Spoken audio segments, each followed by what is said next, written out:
আলাইকুম। আমি আবু জাফর মোহাম্মদ আলমগীর। আমি বাংলাদেশ সাম্প্রতিক পরিস্থিতি নিয়ে বেশ উদ্বিগ্ন।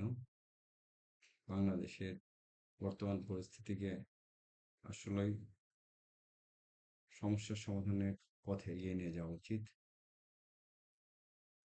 বাংলাদেশ একটি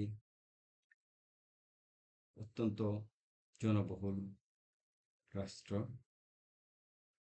এখানে দীর্ঘদিন যাবৎ মানুষ সাম্প্রদায়িক সম্প্রীতি এবং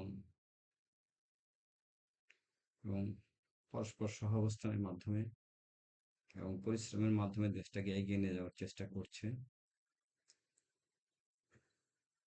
কিন্তু বাংলাদেশের পলিটিক্যাল সিচুয়েশন স্বাধীনতার পর থেকে বিভিন্ন চড়াই উতরাইয়ের মধ্যে দিয়ে পেরিয়ে গেছে। বাংলাদেশে আসলে বাংলাদেশকে সমস্ত বৈদেশিক প্রভাব মুক্তভাবে এবং সবার সাথে সুসম্পর্কের মাধ্যমে এবং দেশের আভ্যন্তরীণ জনশক্তি এবং শ্রমশক্তি এবং মেধা সবগুলোকে সুষ্ঠুভাবে কাজে লাগিয়ে দেশকে এগিয়ে নিয়ে যাওয়া আমাদের প্রত্যেকের প্রয়োজন।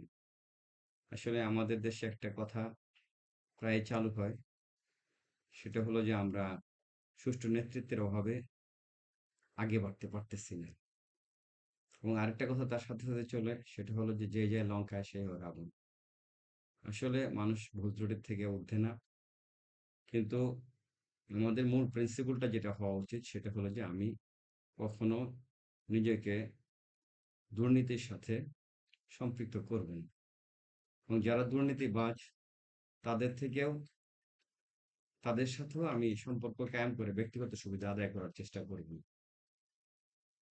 আসলে আমরা যদি দুর্নীতিকে এরকম ভাবে চেষ্টা করে করে আস্তে আস্তে এটার অবসান করার চেষ্টা করতে থাকি, তাহলে এক সময় সময় আসবে যখন আমাদের দেশ সত্যিকারে দুর্নীতিমুক্ত হবে। আসলে এইখানে একটা জিনিস দেখা উচিত, সেটা হলো যে আমি নিজেই পলিটিক্স কে জনগণ থেকে বিচ্ছিন্ন করে নিজেই আবার এরকম ভাবে স্বেচ্ছাচারী স্বৈরাচারী না হয়ে যায়। আমাদের প্রত্যেকের আত্মসমালোচনা করা উচিত। এবং আমরা অনেকেই বলি যে দলের হও না দেশের হও না, দলের হও না দেশের হোক বা জনগণের হোক। আসলে দলগুলো করার মূল প্রিন্সিপাল হলো, গণতন্ত্রের মধ্যে বিভিন্ন রাজনৈতিক দল থাকার মূল প্রিন্সিপাল হলো যে সংগঠিত হয়ে সঠিক চেতনাকে, সঠিক দিক নির্দেশনাকে সংঘবদ্ধভাবে এগিয়ে নিয়ে গিয়ে দেশকে উন্নতি করার চেষ্টা করা। কেউ যদি বলে যে কোনো দল নাই, আমরা কোনো দলকে মানি না, আসলে সে কোনো শৃঙ্খলাই বুঝে না। কারণ দল মানে হলো অর্গানাইজেশন, এবং অর্গানাইজেশন গুলোর মধ্যে পারস্পরিক সম্প্রীতি, পারস্পর শ্রদ্ধাবোধ এবং পারস্পরিক এরকম ভাবে কোঅপারেশন, এগুলোর মাধ্যমেই আমাদের দেশ এগিয়ে যাবে।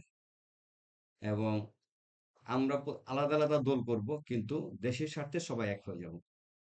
কিন্তু একজন বর্তমানে যে জিনিসটা দেখা যায় সেটা হলো যে কেউ যদি একটা দল করে, তাহলে অন্য একটা দলকে সে প্রতিহত করার চেষ্টা করে। এই যে কালচারটা, যে আমি একটা দল করব এবং অন্য দলকে প্রতিহত করব, এইটা ঠিক না। মানে আমাদের মধ্যে একটা অবিশ্বাস অন্যের প্রতি কাজ করতেছে, যে আমি একাই শুধু ভালো, আর আমাদের মধ্যে অন্য যারা আছে তারা মনে হয় সুষ্ঠুভাবে নিয়ে যেতে পারবে না। আসলে দেশের 18 কোটি জনগণের প্রত্যেককেই ভালো মনে করতে হবে, এবং প্রত্যেকের মধ্যে যে ভালোটা আছে এটাকে সঠিক প্রচারণা, সঠিক মোটিভেশনের মাধ্যমে এগিয়ে নিয়ে যেতে হবে। আমাদের মধ্যে যে ব্যাড ব্যাড চিন্তা ভাবনা, অনৈতিক চিন্তা ভাবনা যেগুলো আছে, স্বার্থবাদী চিন্তা ভাবনা যেগুলো আছে, এগুলো নিজেকেও পরিহার করতে হবে, অন্যকেও পরিহার করার জন্য উদ্বুদ্ধ করতে হবে। কোনো দল যদি আরেক দলকে মনে করে যে এই দলের মধ্যে এরকম ভাবে দেশের জন্য নিঃস্বার্থভাবে কাজ করার ক্ষেত্রে ভূমিকার মধ্যে ত্রুটি আছে, সেক্ষেত্রে পারস্পরিক সংশোধন করতে হবে। কিন্তু কেউ কাউকে এরকম প্রতিহত করে দেশকে এগিয়ে নিয়ে যাওয়া মনে হয় সামগ্রিকভাবে সম্ভব নয়।